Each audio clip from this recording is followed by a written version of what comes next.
Atos do capítulo 1, verso 8, mas recebereis poder ao descer sobre vós o Espírito Santo. E sereis minhas testemunhas, tanto em Jerusalém como em toda a Judéia e Samaria, até os confins da terra. Ser-me-eis testemunhas, porque vocês receberão o poder do Espírito Santo. O Espírito Santo descerá sobre vós. Então, o Espírito Santo, meus amados, ele desempenhou uma parte ativa com o Pai, com o Filho lá na criação.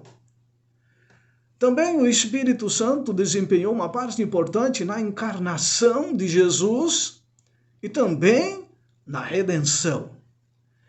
O Espírito Santo ele inspirou os escritores das Escrituras Sagradas. O Espírito Santo encheu de poder a vida de Jesus Cristo.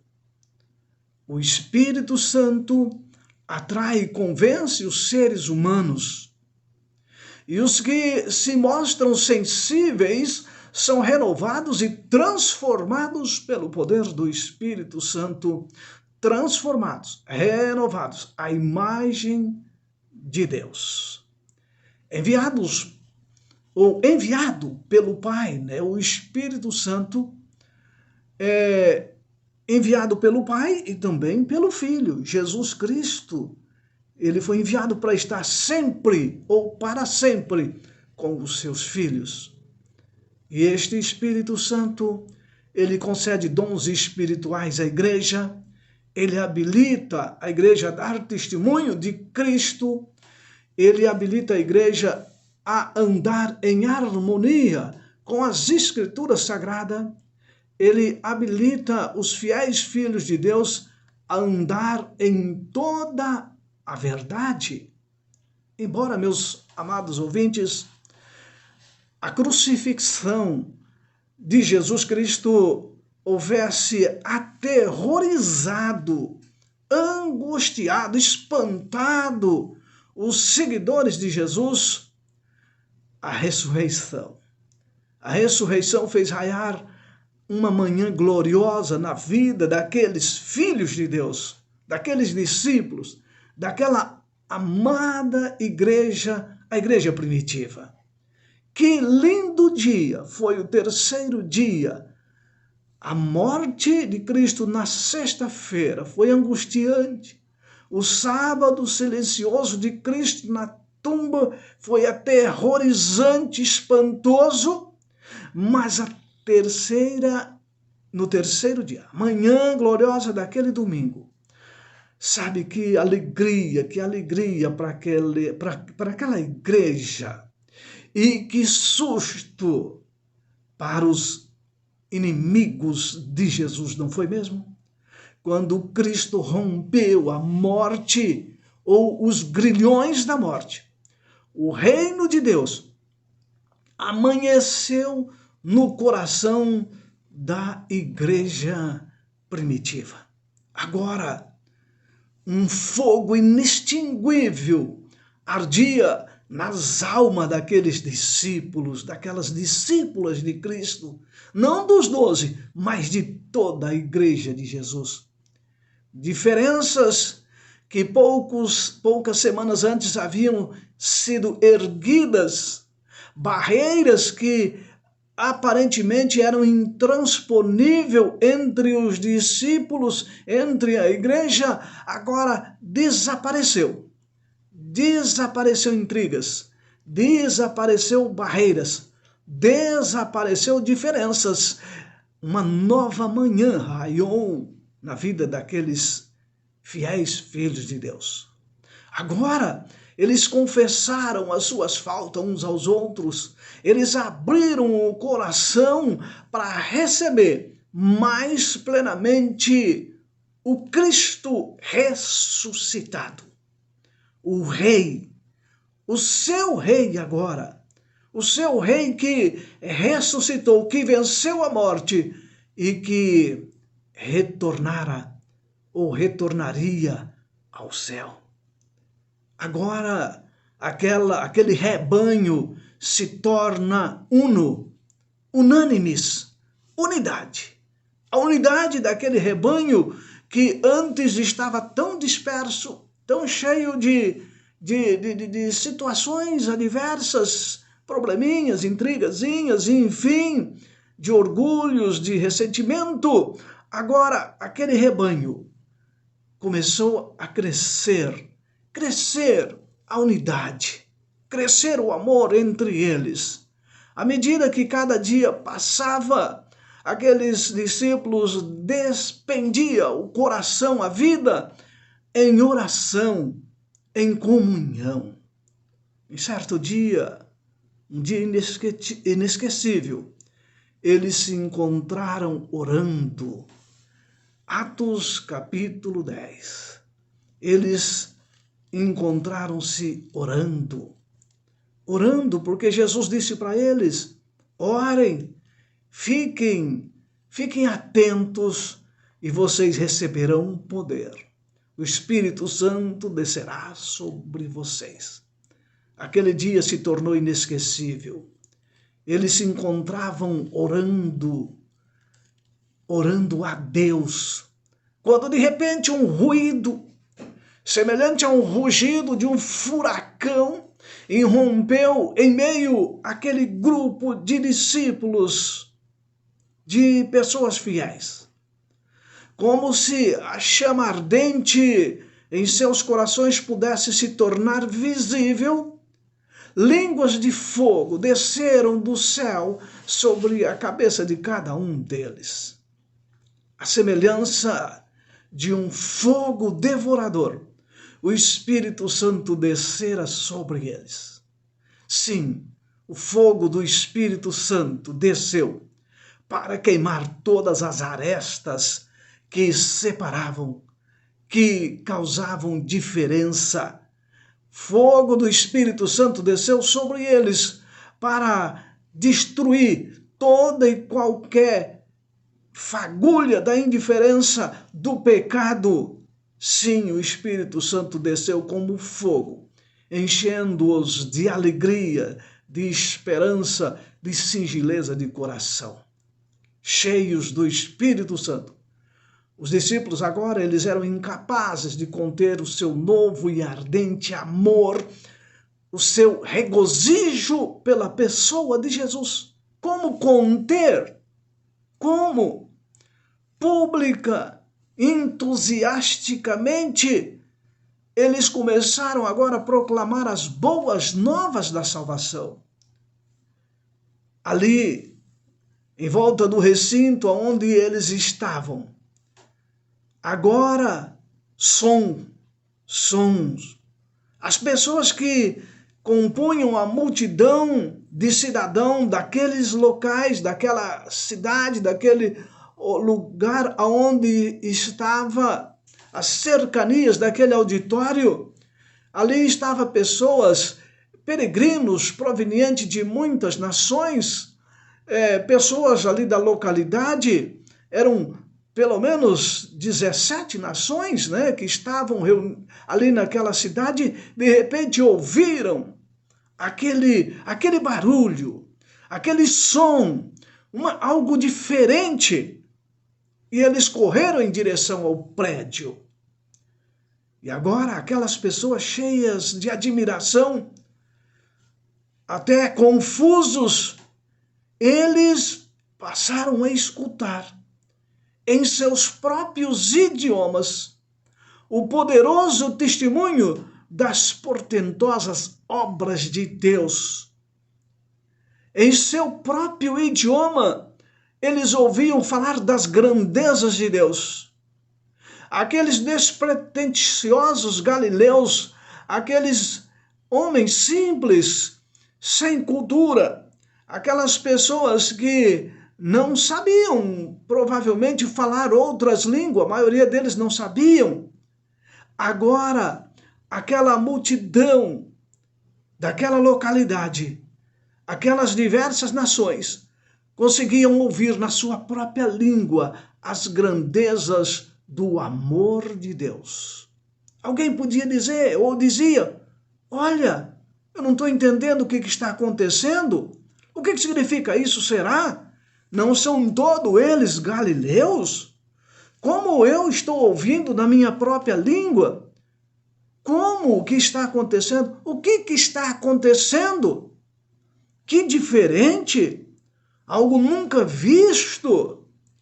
Você está entendendo? Eles estão falando na nossa língua. Em aramaico, em grego, eles falavam em fenício, da língua da Galileia, da Judéia, da Samaria, de 17 nações, pelo menos. E as pessoas diziam, eles são galileus, como é que eles estão falando na minha língua? Sabe? Mas outros não entendendo e até querendo zombar, diziam, não, eles estão bêbados. Nada disso, disse Pedro. Não estamos bêbados, não. Acima ali daquele barulho da multidão, Pedro fala e eles ouvem, como se estivesse falando a um microfone, a uma caixa de som, de bom som. Pedro disse, nada disso, multidão. Nada disso, povos. O que vocês estão ouvindo aqui não é isso que vocês estão pensando. Ninguém está bêbado aqui. São apenas 9 horas da manhã. Aquilo que vocês estão ouvindo, isso que vocês estão ouvindo, isso está de acordo com o que foi profetizado. Isso está de acordo com a promessa do Jesus Nazareno, do ressurreto. Aquele que ressuscitou, ele disse, olha, vocês se preparem porque eu vou subir ao Pai. E depois o Pai enviará o Consolador, o Espírito Santo. Isso que vocês estão ouvindo não é senão o poder do Espírito Santo. Nesse momento, multidão, Cristo foi ou está sendo exaltado diante do Pai.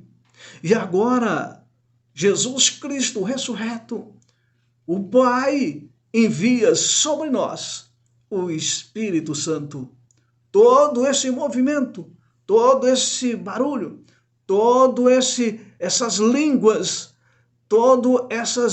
de fogo, esse som que vocês estão ouvindo, é a graça do Espírito Santo que o Pai e o Filho está nos concedendo. Aquela multidão começou a ouvir das maravilhas de Deus em suas próprias línguas. A Bíblia revela, meus queridos, que o Espírito Santo não é apenas uma energia. Ele não é uma energia. O Espírito Santo não é apenas língua de fogo. O Espírito Santo é uma pessoa. A Bíblia revela que o Espírito Santo é uma pessoa. Não é uma força, uma energia, uma força impessoal. Não. Vamos entender isso. A Bíblia diz bem assim em Atos 15, 28, pareceu bem ao Espírito Santo e a nós. Pareceu bem? Perceba esta afirmação. Também a Bíblia revela que os cristãos primitivos vislumbravam o Espírito Santo como uma pessoa, não como uma força apenas. Cristo igualmente falou dele como uma pessoa distinta. O Espírito Santo como pessoa. Eu sei que muitos que estão me ouvindo nesta manhã não vão concordar, tudo bem. Direito seu de não concordar. Mas o próprio Jesus disse o seguinte, ele me glorificará, porque há de receber do que é meu e vou-lo há de anunciar. Olha, quem é que anuncia? Quem tem as características de parecer bem, ou seja, pareceu bem ao Espírito Santo. Isso dá a ideia de que pareceu bem a uma força, a uma energia. Outro, ele me glorificará. Uma força, uma energia glorificaria Jesus. E veja o que diz. Ele vai receber o que é meu e vai anunciar. Quem é que anuncia? Uma força, uma energia. João 16, 14. As Escrituras, referindo-se ao Deus triuno, descreve o Espírito Santo como uma pessoa.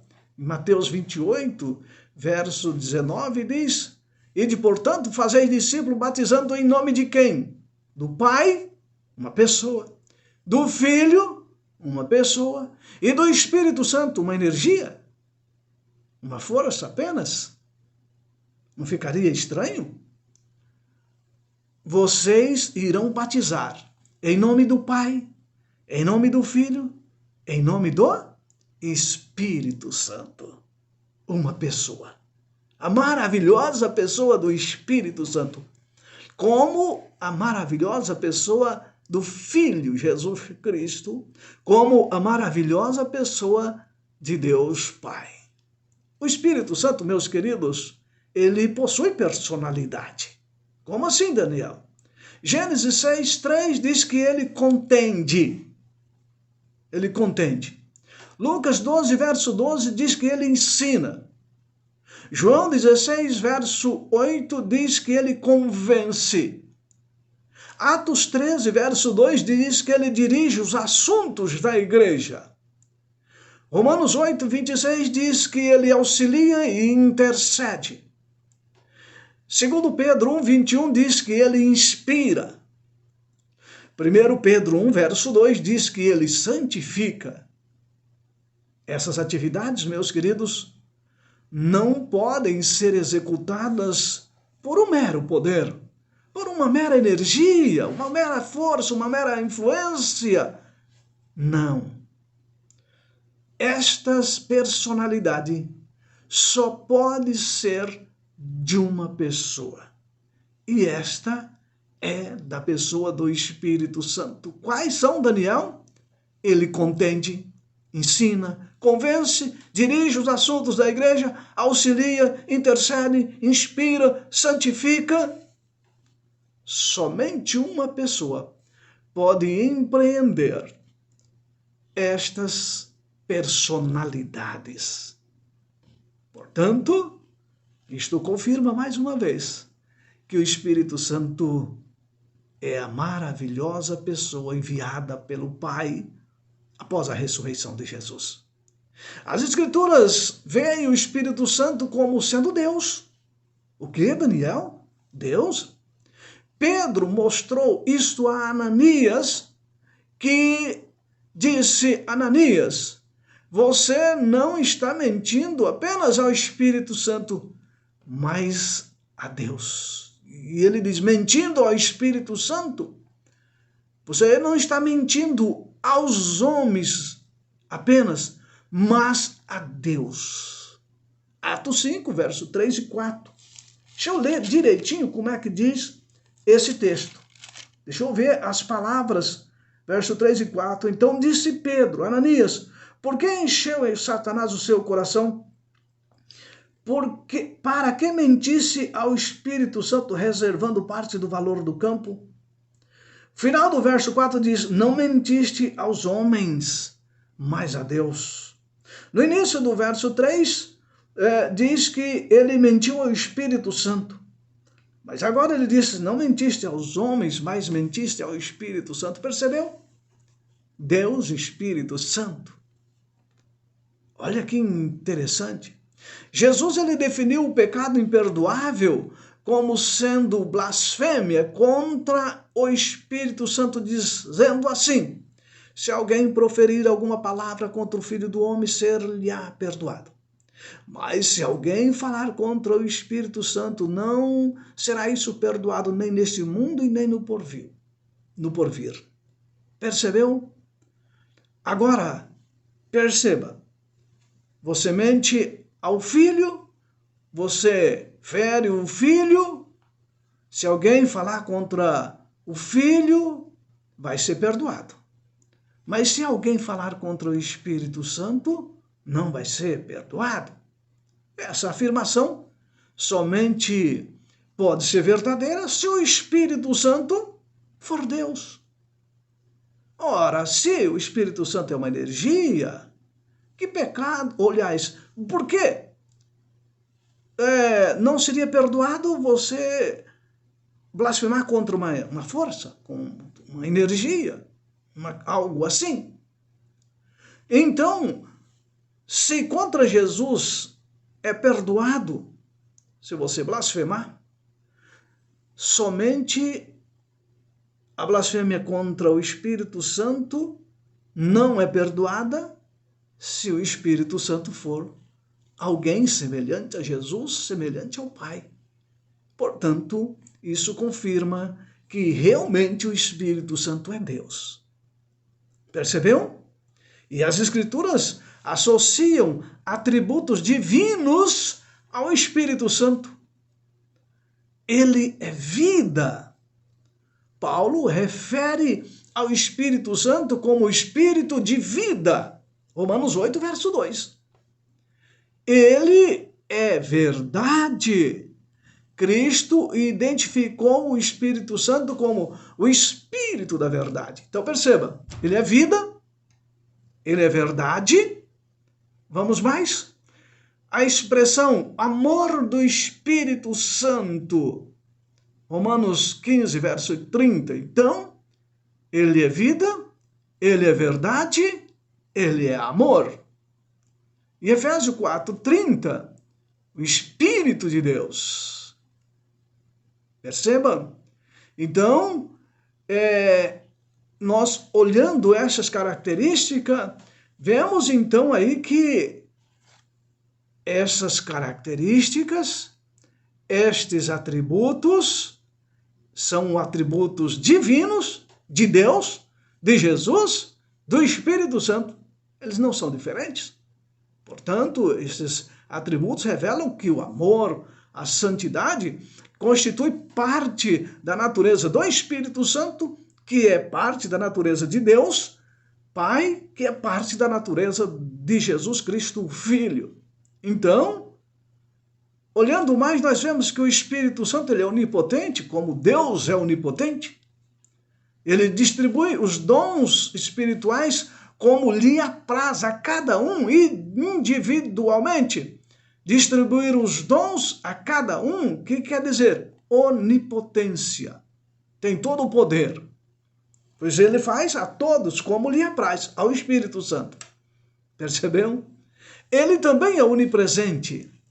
E a Bíblia diz que ele irá habitar com o seu povo para sempre. Ele estará convosco para sempre. Onipresente. Ou seja, está presente em todos os lugares ao mesmo tempo.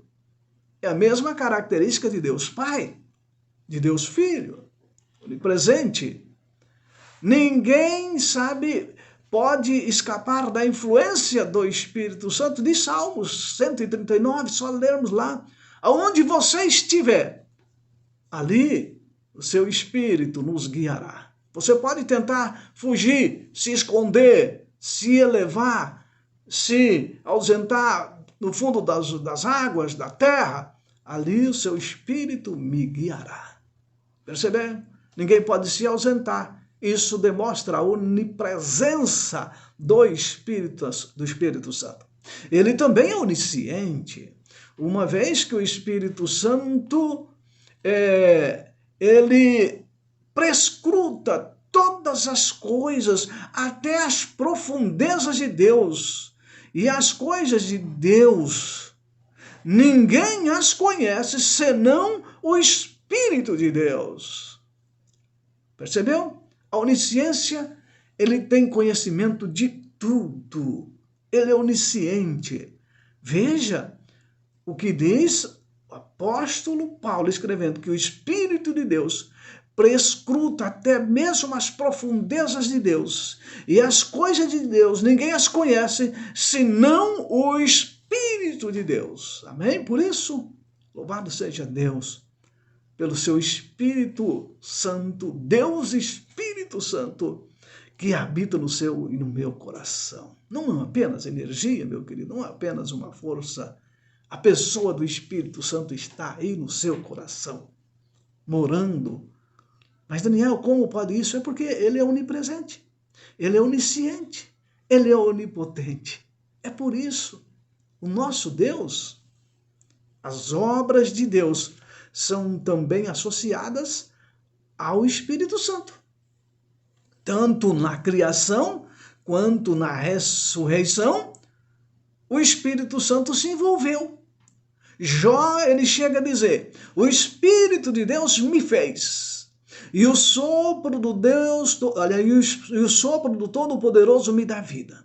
O Espírito de Deus me fez. Olha o Espírito criando. O sopro do Todo-Poderoso me dá vida. Jó 33, verso 4. O salmista ainda lhe acrescenta, envias o teu Espírito e eles são criados. Percebeu? O Espírito Santo criando, Salmo 104, verso 30. E Paulo exclamou, se habita em vós o Espírito daquele que ressuscitou a Jesus dentre os mortos, esse mesmo que ressuscitou a Cristo Jesus dentre os mortos, vivificará também o vosso corpo mortal por meio do seu Espírito que em vós habita. Espera aí, Romanos 8:11.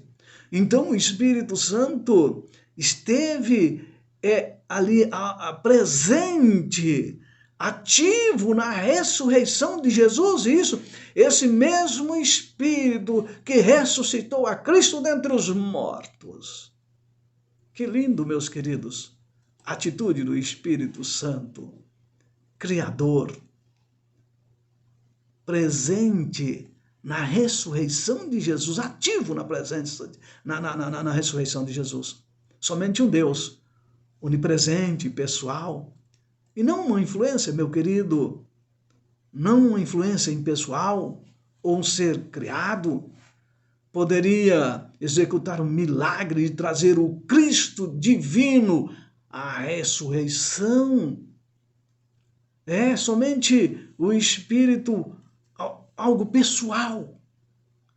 É Ele que atuou, meus queridos, foi Ele que atuou lá na Maria, em Maria. O Espírito Santo, ele há de agir em você, Maria. Através do Espírito Santo você vai ficar grávida, você vai ter um filho.